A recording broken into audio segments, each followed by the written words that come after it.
Hello, hello. Happy Friday, everybody. And this is Lindsay from Super Secret Powers. And if you're seeing this part, you're probably catching the replay. And we are just going to wait a couple minutes here to see if we can get other people on the live stream. And today we're going to be talking a little bit about how to begin trusting your intuition, or how to deepen that trust. And this is a huge part of my work and the program that I'm going to be offering for sale this month, this week. I'm going to be doing it a while. Don't mind me. I'm looking for that post. But this whole topic really just comes from a deep place within me, because I see so many people who would love to get out there and share their light worker self, but they don't have the confidence to do it. And half the time they think it's an intuition thing, half the time they think it's a them thing, their confidence, like they can't talk to people. But really, like, this whole thing is really kind of wrapped up into one big ball, because we are light workers, and this really has to do with our light, whether it's our confidence about our people skills, our confidence about our professional skills, or whether it's our intuitive skills that are in question. All right, so we'll dive into the topic here, but if you want to hang around to the end of the live stream here, I will be drawing some cards for those online at the end. I actually have a whole other card from another deck stashed in there. Because I usually carry this stack and this stack along with me, like, everywhere. I have a pretty little bag for them and everything. Hi, Jenna. How are you?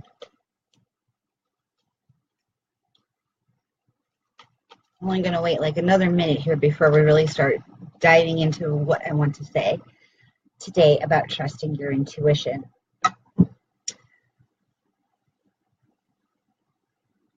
I'm doing I'm doing good.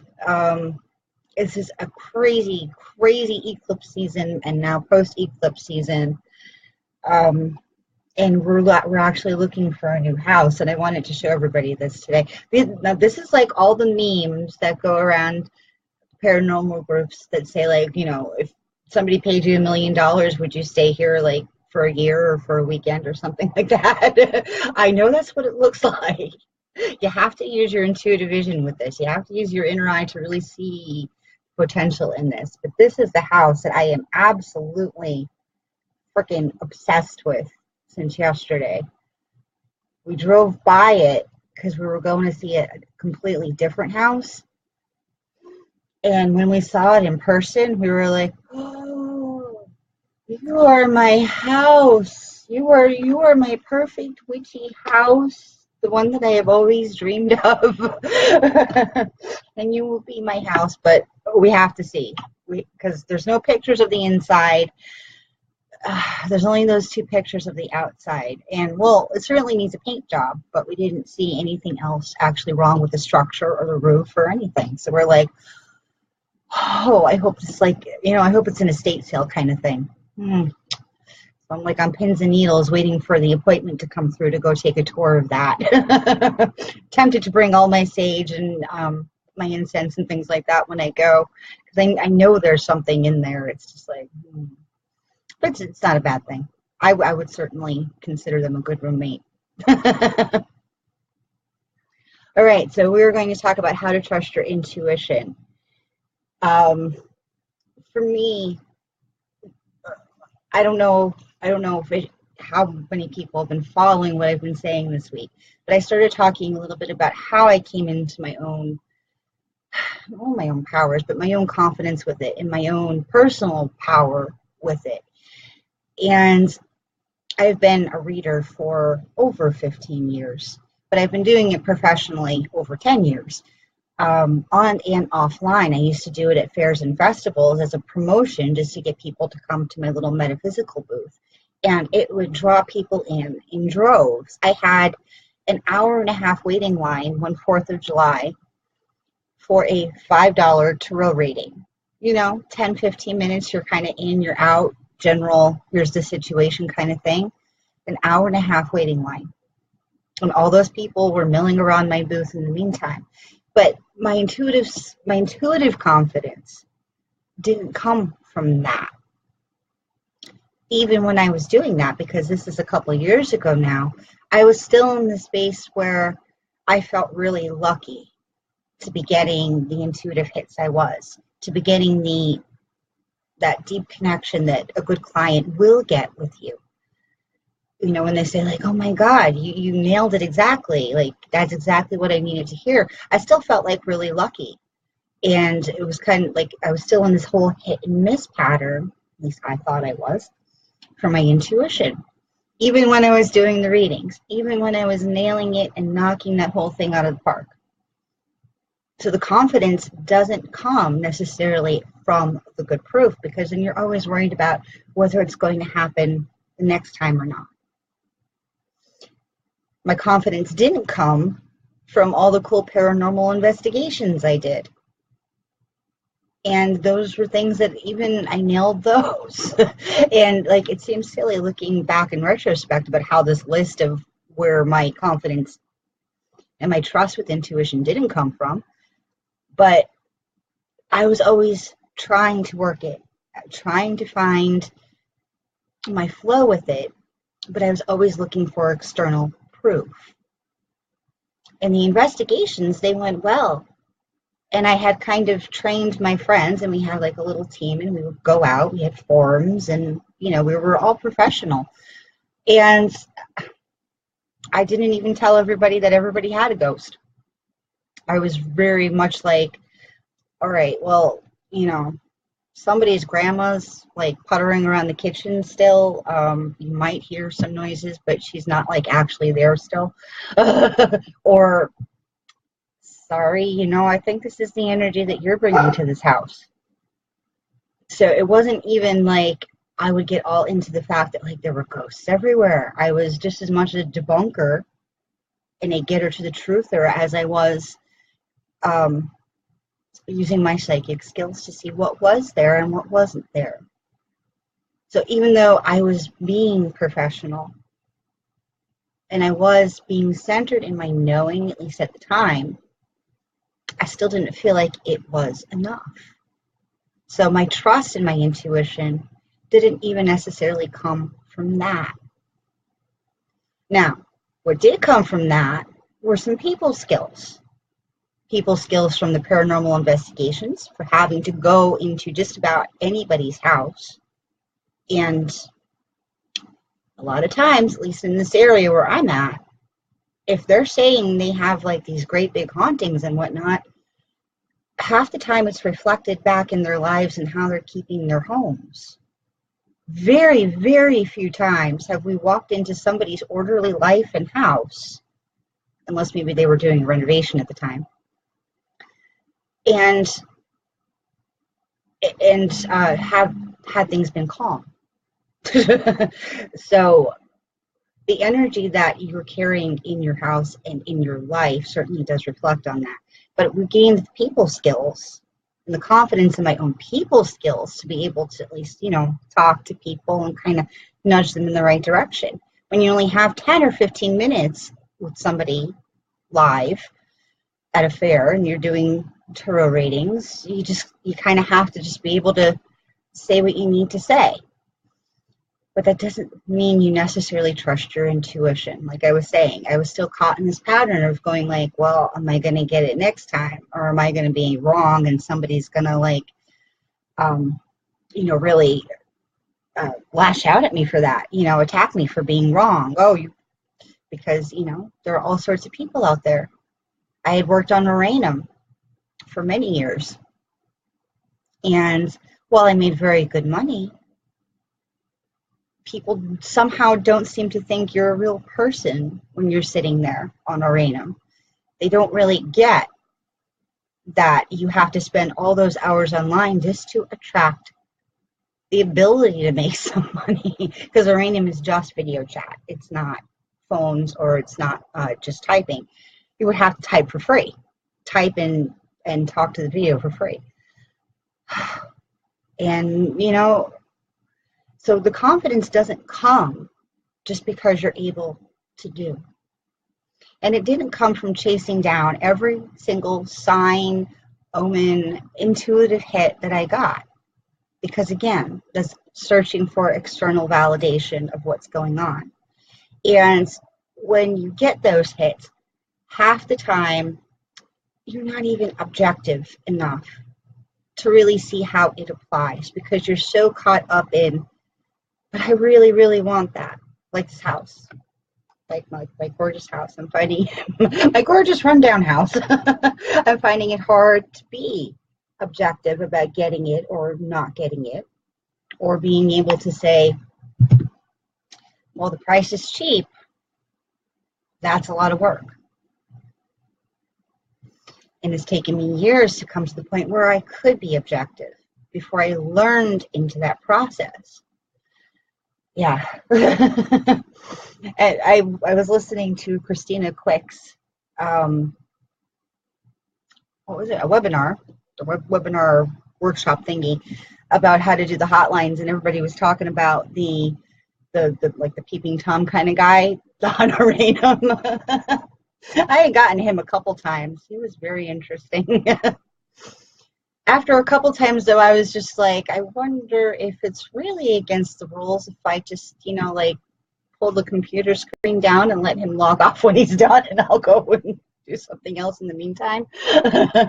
Because, man, like he was insistent about pushing his own boundaries on me. But a lot of people were in Arena, so I wasn't expecting a lot more than that. I wasn't expecting a lot more than 1,000 love questions. I knew that territory before I even got there. I had more luck with deeper work with live people because I can see something in them and be able to speak to them, and they react differently when it's a live thing. When you really got that energy going with this, you know, the live visual connection, because it even works good on video when you do it that way. But the trust in the intuitive part, in the actual intuitive guidance you're getting, because when you're in flow with a lot of things like doing readings or being in paranormal investigator mode, you're just kind of like you're doing a job. So there isn't necessarily that deep and overwhelming sense of I am in my intuitive flow, because you're busy pumping it out, especially on those really, really busy nights. And that doesn't lend itself to the trust. The trust comes, or it came from me, after I really started practicing a much deeper connection to soul self. And when I started to develop these practices for myself on a daily and semi-daily basis, Spirit really began to show me a lot of clarity around how Spirit showed up in a lot of situations in my life, and like worst case scenario kind of situations, you know, really down on myself, down on life, but Spirit was always there. And it showed me how all those little pieces were all coming together, or should have come together if I had been open to it at the time. Because for yourself, the intuitive guidance and that confidence, it doesn't come until you get the clarity of seeing that whole pattern. But a lot of times that's not going to come when you're just living your daily life, when you're doing your reading job and you're just pumping shit out, or even when you're trying to build a business out of this and you're trying to figure out branding and what's going to make people buy stuff. A lot of times there's a huge disconnect between that type of personal intuitive guidance and what we're able to tell others. And a lot of it comes down to our own limited thinking or fear. And it comes down to I just had it and it popped out of my head. It comes down to being able to have a process so that we can be personally objective, so that we can pick up our cards, we can just do a basic layout for ourselves, and we can say, might not be the answer I wanted, but there's my answer.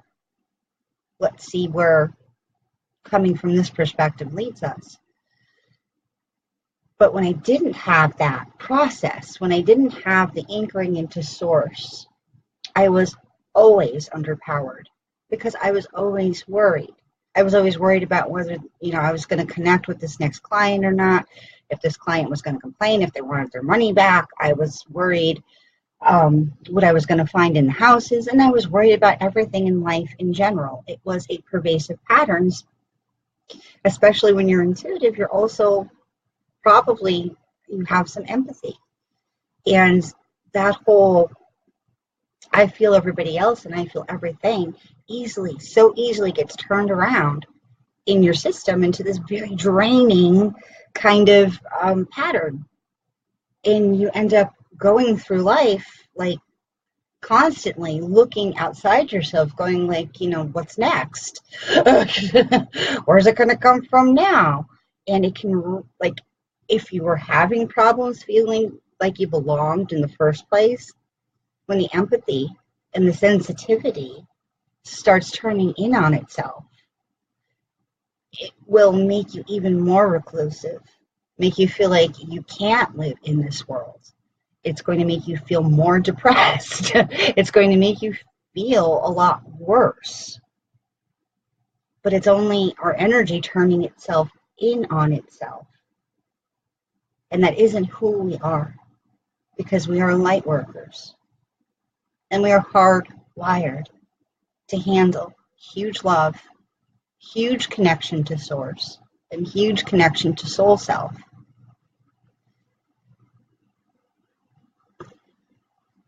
And when I didn't realize that, and when I didn't realize there's a whole process that I go through every time, when I wasn't aware of that within myself, I couldn't figure out how to get my manifestations to work.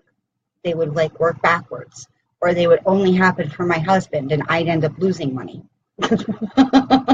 Oh, bad pattern. Very bad pattern. And I couldn't figure out how I could be getting such clear guidance about something and then have something go so completely wrong. Not just manifestations, but my whole take on a situation. Because I wasn't ready to go deeper with the intuitive hits to say, I've got the idea. You've given me the idea. But this is a seed, and we have to put this through finishing school. Whether it was a creative idea, an idea about how my custody battle was going to go that day when I showed up at court, even this house that I'm looking at. They're potentials. They're things maybe we should know, maybe we'll find a use for, but they will help us develop it into something bigger. Very rarely is it ever only at face value. And I think that's why we have a hard time being objective and trusting, because we get that hit and then we think we know, but maybe Spirit didn't show us the 15 steps along the way yet that it would have taken to get there. So I'm running a boot camp it begins on Monday, and certainly not too late to sign up. And I will probably be doing another live stream all about these kinds of intuitive topics and the relationship to self and soul over the weekend. So look out for that as well. I don't have anything planned at the moment. I know I just want to do it. Like, I feel something hatching in my brain. So I'm waiting for that seed to come down so that I can then write out a couple index cards and make it very pointed and very leveraged. I put my ideas for finishing school. I worked my intuitive process to hold that energy and turn it into something I could actually use in this here and now to manifest something in this here and now in my immediate future. So that's what learning this whole process within ourselves does, and that's what my whole boot camp's about. It's about getting you, first of all, back empowered. tapping source in a new way, learning to clear and align yourself on a daily basis in a new way, something you probably haven't tried before, so that you can start getting bigger and higher vibes in your system, because we are meant to hold those. And the more of that we do, the more our system does clear, and the more things become clear. The more you're going to be able to see the pattern of those little things, those little hints that Spirit keeps dropping all along the way. The more you're going to know the next step you have to take to even begin to see the potential, because sometimes the universe is really just waiting for us to begin.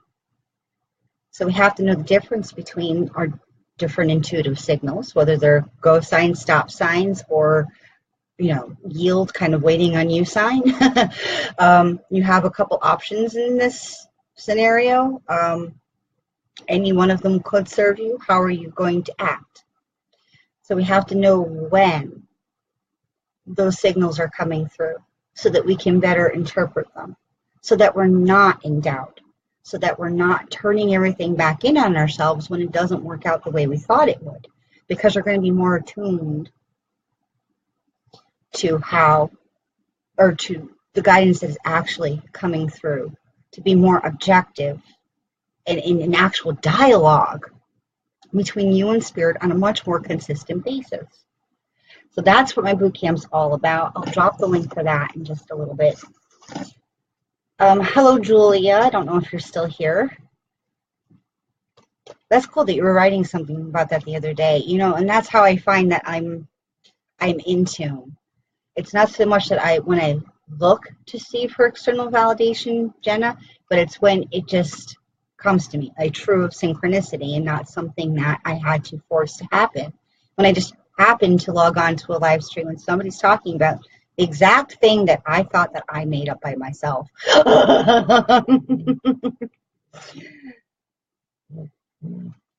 Hi, Julia. How are you? Oh, I have my dog here. He's grumping at me. All right. I have cards here. Who wants to be first? Well, I'm waiting for that. Let me drop the link for the boot camp. And it's going to be in my free Facebook group, Thriving in Free Empaths and Intuitives. That's the name of the group. So if you just want to hop over and even join the group, that will at least get you in the right place. And I didn't save the link. All right, well then I'll just pick somebody to go first. All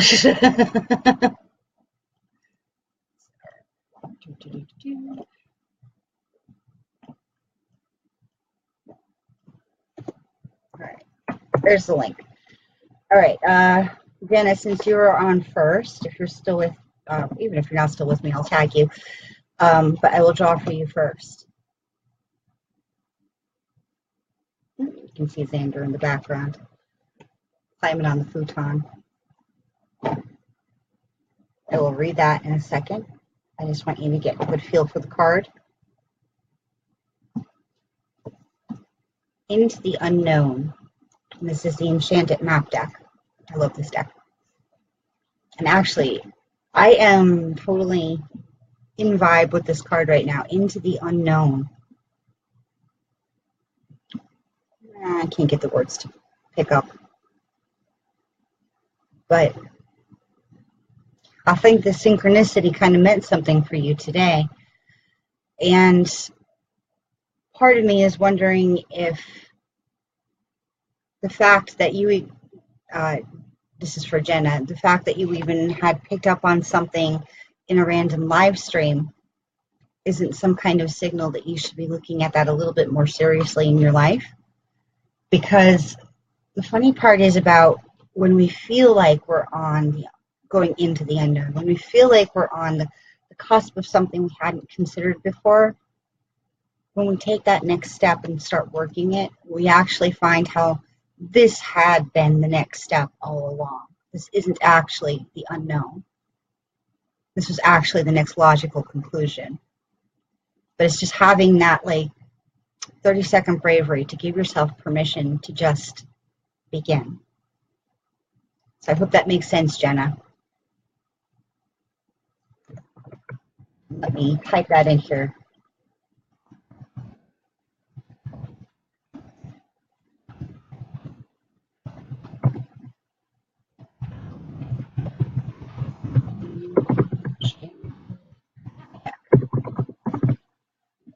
Great. Julia, I see you're still on.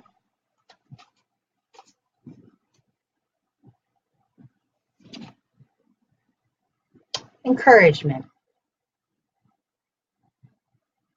I've seen you online a lot more, Julia, and I have to say you seem like you're glowing more than you had in the past couple of years. Like, just the whole vibe you've got going was actually something that really felt like, to me, was like, I think she might be hitting her stride. She might be finding her groove with some things.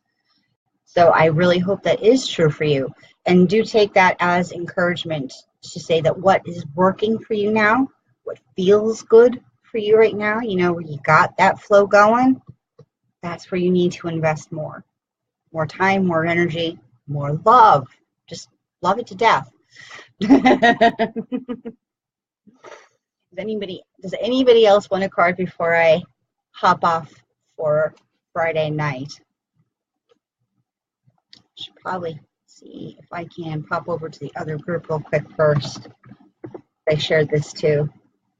And see if anybody left any comments there.